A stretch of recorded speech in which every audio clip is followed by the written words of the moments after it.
Next colleague who will avail of the privileged hour is the gentleman from the Lone District of Mountain Province. I move that we recognize the Honorable MAXIMO DALOG for his privileged speech. The Honorable Representative MAXIMO DALOG of the 1st Lone District of Mountain Province is recognized to avail of the privileged hour. Please proceed. Mr. Speaker, distinguished colleagues, ladies and gentlemen, gawis ay agaw tako amyamin. A pleasant day to all of us. Let me express our gratefulness for being given this privilege to talk about before this august body in relation to the implications brought about by the recent vehicular accident which occurred at sitio Pagang, Talubin, Bontoc Mountain Province on the morning of February 7, 2014, involving a Florida bus bearing plate number 10XT 872, bound towards Bontoc from Manila via Banawi, Ifugao. The accident has caused the instant death of 14 passengers and injuring at least 32 others when said bus fell off a 116-meter ravine. We, the people of Mountain Province, condole most sincerely with the families, relatives, and friends of those who untimely lost their lives due to the accident. We commiserate with the injured and their families, and we fervently pray for their speedy recovery. Although we were informed that one of them, who was airlifted to one of the hospitals here in Manila, already died yesterday. Let me take this chance to commend and express our gratitude to all emergency rescuers, the civilian volunteers from the nearby villages of Talubin, Bayo, in Bontoc, the Mountain Province, Provincial PNP Command, and the nearby provinces of Ifugao and Nueva Vizcaya, the military, the provincial government of Mountain Province, the municipal governments, and all government agencies for their active involvement in the rescue operations. Mr. Speaker, my dear colleagues, we are alarmed that bus and road accidents are becoming more of a normal incident in our country today. Though we do not pray for this to happen, accidents, especially in foggy and winding roads in mountainous areas like ours in Mountain Province, is a serious matter that certainly needs thoughtful, if not immediate, attention by our transportation officials, including all other government agencies concerned. Apparently, the aforesaid accident, as reported, was due to mechanical defect and or miscalculation on the part of the driver. And that in the first place, that Florida bus would not have been allowed to ply the Bontoc, Manila via Banawi route because it does not have the necessary franchise. In fact, the bus plate used by it belongs to another bus company known as Cable Tours. Definitely, the accident could not have happened had the Florida Bus Company properly maintained its buses and had not allowed its bus to ply the said route because of lack of franchise. For this to happen in a highly regulated industry like the land transportation industry is very hard to comprehend.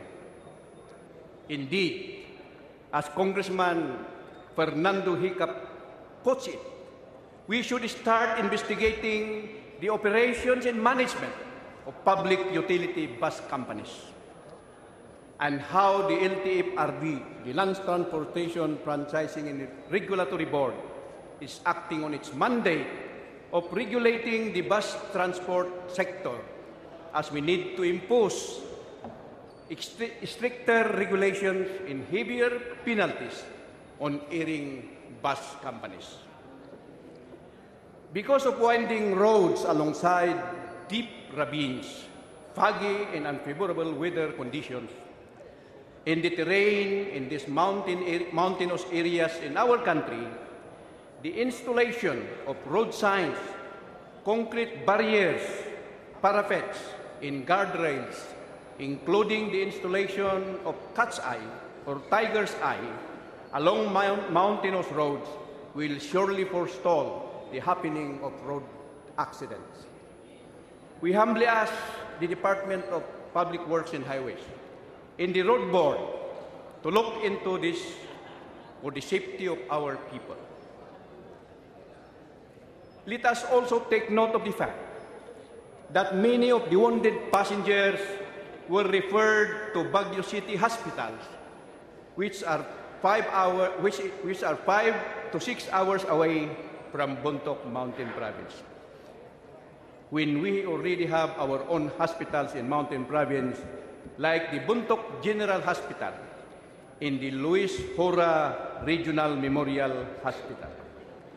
They were referred to Baguio City for treatment because our hospitals in the province are not provided with adequate medical facilities to treat patients in similar emergency situations, in that there is a dearth of medical specialists in our hospitals.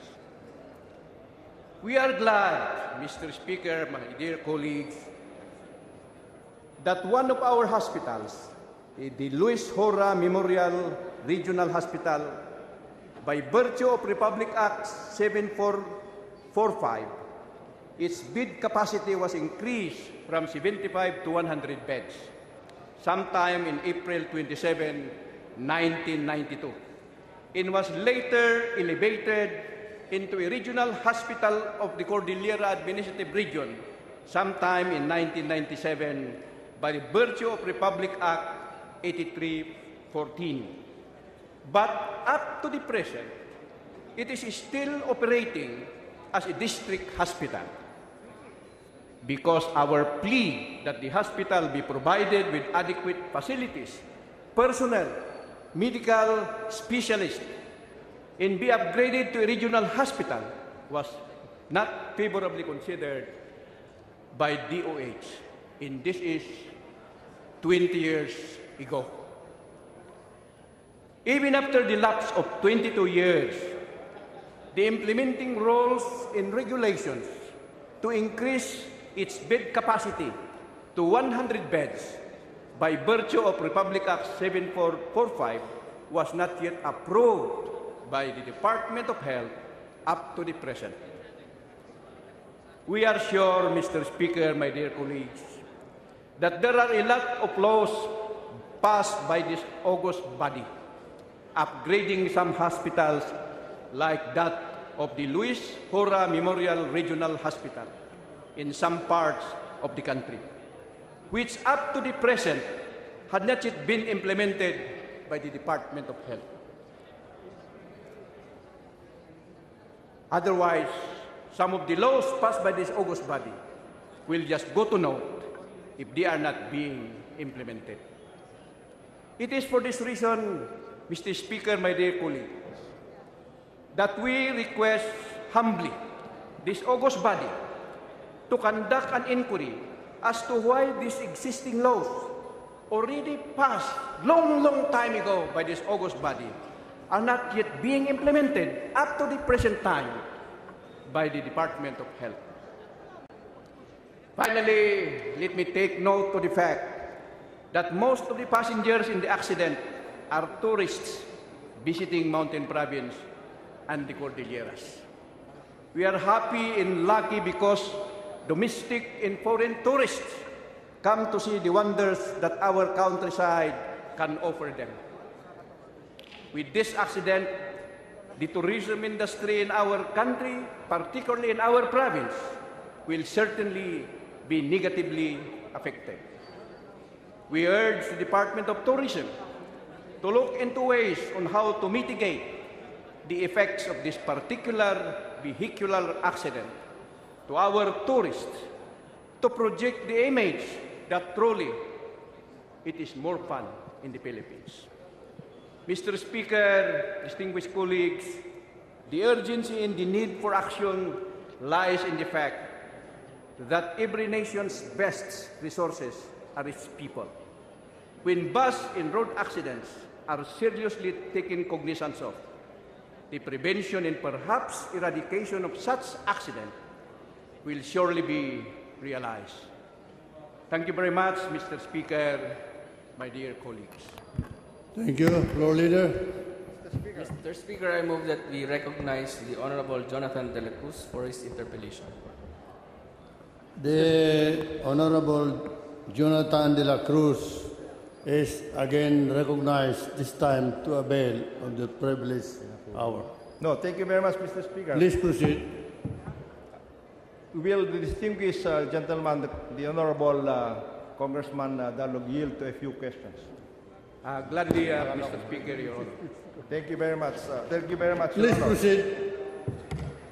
Thank you very much, Your Honor. You mentioned, Your Honor, that this particular bus, and we, as you mentioned, we commiserate with the victims, Your Honor. We join you in expressing our condolences to their families.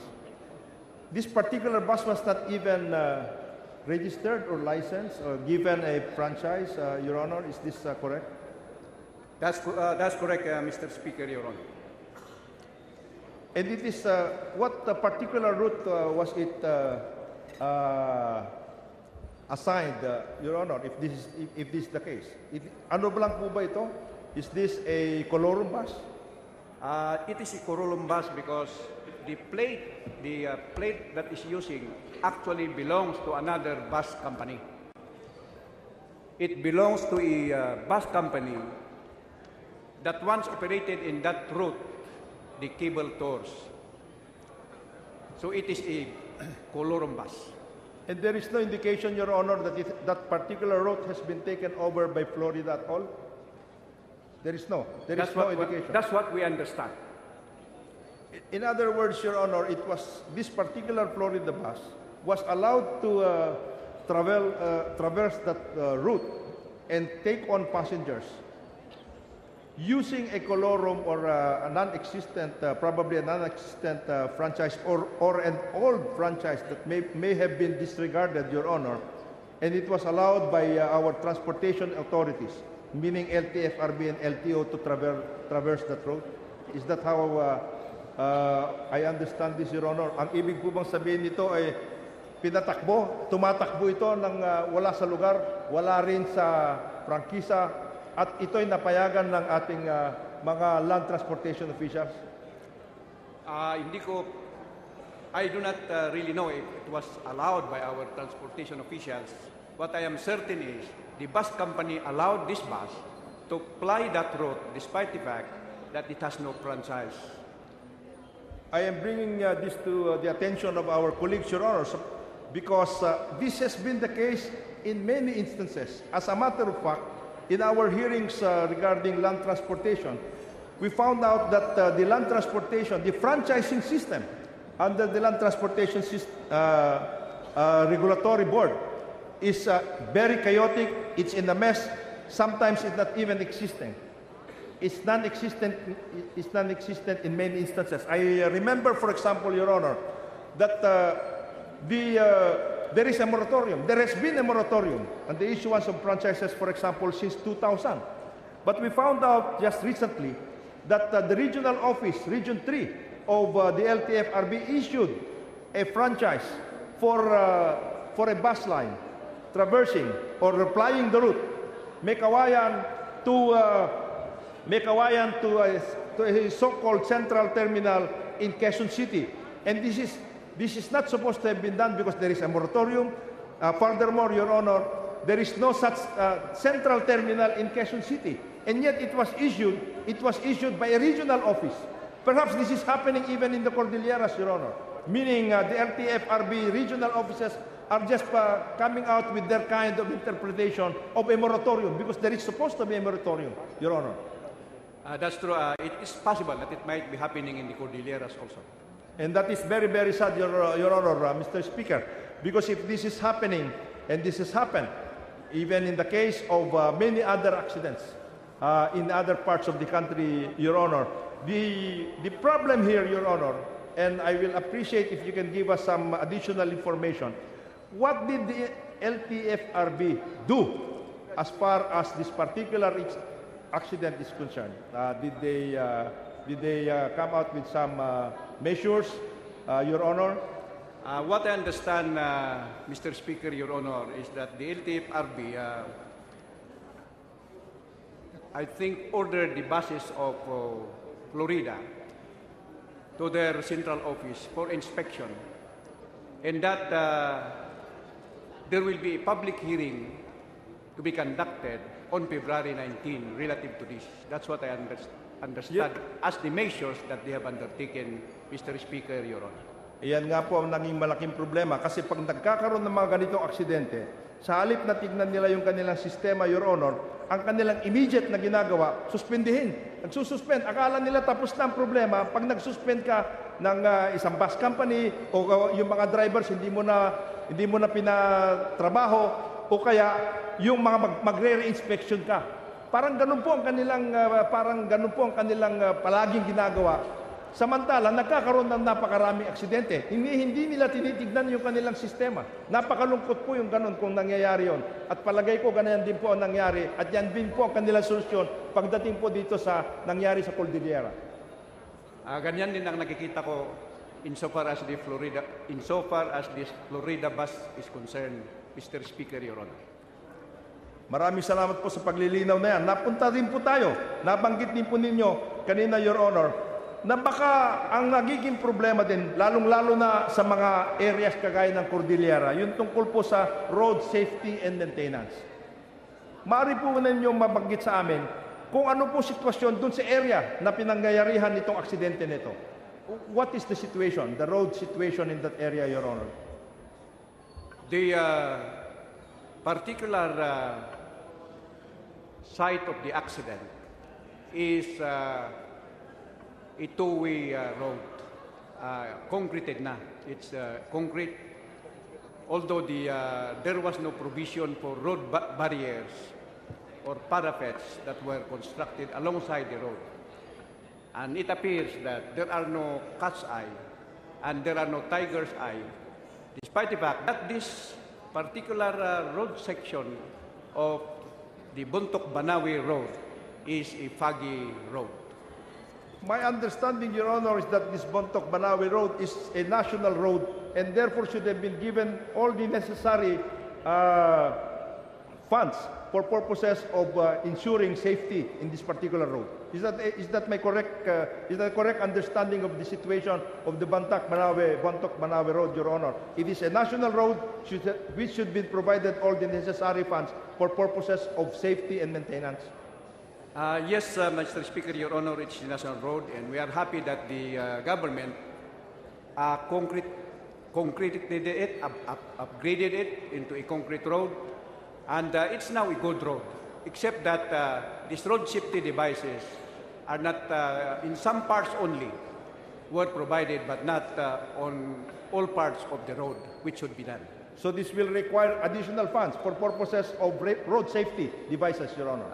That's right, Mr. Speaker, Your Honor. Thank you very much, Your Honor. You also mentioned, Your Honor, about the hapless situation, apparently, of our regional hospital in Mountain Province, as well as the other hospitals there. You mentioned, Your Honor, that the victims were transported 5 hours away from the place of the accident. Is that correct, Your Honor? The victims, Mr. Speaker, Your Honor, were brought first to the Bontoc General Hospital. Some of them were brought to the Luis Hora Memorial Regional Hospital. But many were transported to Baguio City because of lack of facilities and, of course, medical specialists. Your Honor, my understanding is that regional hospitals such as Luis Hora Regional Hospital, as well as the Bontoc Provincial Hospital, are supposed to be provided with assistance by the Department of Health. Are you trying to tell us, Your Honor, that this particular request on the part of Your Honor for purposes of upgrading the facilities as well as providing the necessary equipment and medicines in these particular hospitals have not been reacted to by the Department of Health, Your Honor? Is that how I am understanding the lament of Your Honor? Mr. Speaker, Your Honor, there were some equipments provided by the Department of Health.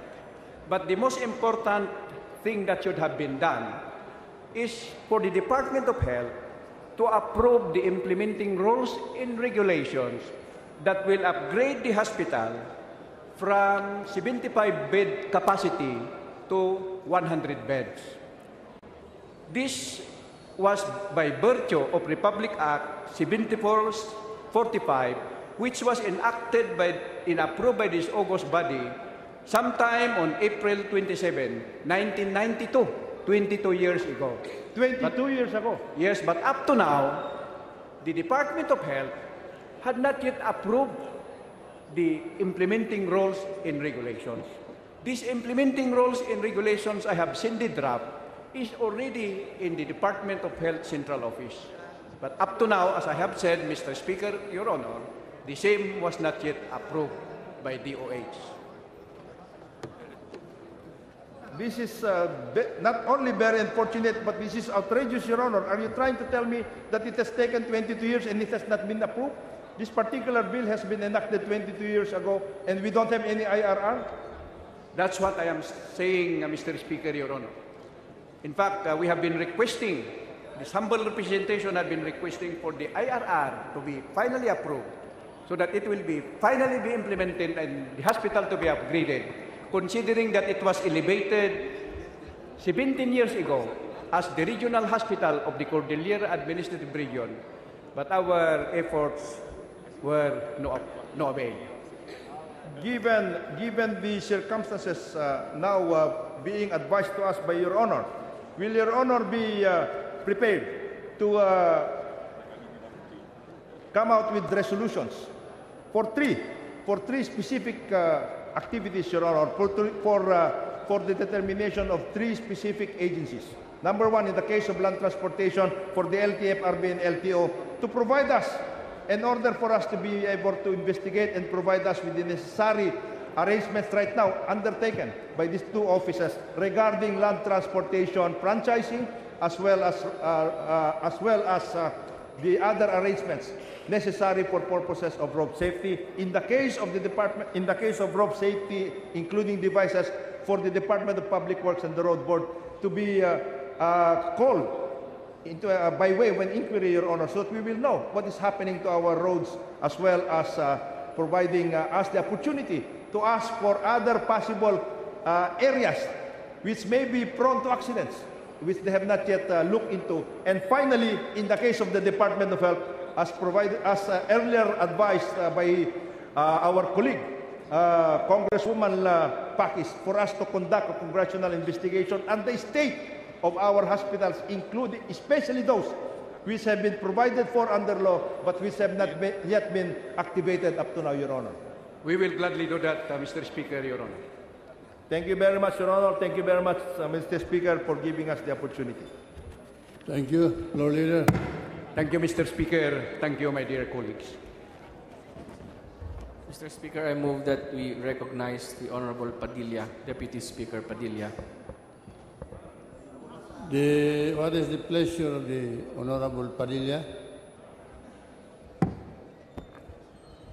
Mr. Speaker, may I be allowed to interpolate the distinguished gentleman from Mountain Province on the issue that was touched by his privileged speech? He may, if he so desires. Yes, we gladly would answer the interpellation of the Deputy Speaker. Please proceed. Thank you, Mr. Speaker. Thank you, Your Honor. First, let me place it on records that this humble representation was able to interview some of the passengers of that bus that fell into the ravine of a barangay in Bontoc Mountain Province, and also to the relatives of some of the victims, those who died from that accident. And I would like to express their gratitude through you, Mr. Speaker, as the representative of the Lone District of Mountain Province, for the assistance extended by your people, including the provincial LGU of Mountain Province and other local authorities and various sectors in your district. Sila po ay nagpapasalamat sapagkat malaki po kinikilala nila ang tulong na ibinigay po ng inyong mga kaprobinsya. Kasama na po ang inyong provincial LGU. Although in your speech, I took note of the fact that even the nearby provinces responded, including the province of Ifugao, the province of Nueva Vizcaya. Kaya lang, kung mas malayo pa kami sa scene of the accident, kaya mas matagal bago dumating po yung mga teams coming from Nueva Vizcaya who responded to the call upon learning that there was that accident that happened in your area, Mr. Speaker. But they expressed a feeling, they lamented that while your people immediately responded, until now, the management of Florida Bus Company has not lifted a finger to help them. At ang sabi nila, kahit isang sentimo, wala pang ibinibigay na tulong sa kanila. Notwithstanding the pronouncement of the management of that company, we will assist the victims, etc., etc. So I'm just wondering if this could be properly noted in our interpellation and part of the issues that we will try to look into upon the referral of your speech to the appropriate committee, Mr. Chairman. And I hope the gentleman from Mountain Province will take note of this concern of the passengers. We'll take note of it, Mr. Speaker, Your Honor. After having said that, Mr. Speaker, I would like to join our colleague from Mountain Province in making a number of appeals. First, insofar as improving the road network of the Mountain Province, including the other parts of the Cordilleras. I would like to support this concern because we know for a fact that the most treacherous roads in the Philippines are in your area, Mr. Speaker, isn't it? That's true, Mr. Speaker, Your Honor. Kaya ang sa akin, yung hiling po ninyo is very reasonable. Kailangan bigyan ng gobyerno natin ng special attention ang mga kalsada ninyo at highway ninyo riyan. At matataas po mga bundok at makikitid. Yeah. And yet it is a fact, Mr. Speaker, that the Cordilleras, including the Mountain Province, is fast becoming a tourist destination as it used to be. Now it's being able to regain its proper place in tourism. Incidentally, the former Secretary of Tourism, the Honorable Durano, is listening and he's nodding his head. Kaya we have friends who visited the Cordilleras last December. And we found out that it was not easy to get rooms fully booked. Lahat po ng kwarto noong December to prove na talagang nagbo-boom ang tourism sa area ninyo. Lalo-lalo na po sa Sagada at sa Banawe. Kaya dahil dito, dapat we have to improve the roads. We have to provide medical facilities. And I share the sentiment of the gentleman from Mountain Province when he lamented that until now, the plight of the Luis Hora Regional Hospital has not been properly addressed or attended to by the Department of Health. So, Mr. Speaker, it's more of a manifestation and support to our colleague from Mountain Province than an interpellation. So it is on this note that I would like to end my time to make this manifestation, Mr. Speaker. Maraming salamat po, Mr. Speaker. Thank you, gentlemen from Mountain Province. Mr. Speaker, I took notice of the support of our colleague, the Deputy Speaker, Carlos Padilla. Thank you very much, Mr. Speaker, our colleagues. Majority Leader. Mr. Speaker, I move that we refer the speech of the Honorable Max DALOG, including the interpellations, to the appropriate committee. There is an objection. Speech and the interpellation is hereby referred to the appropriate committee. Mr. Speaker,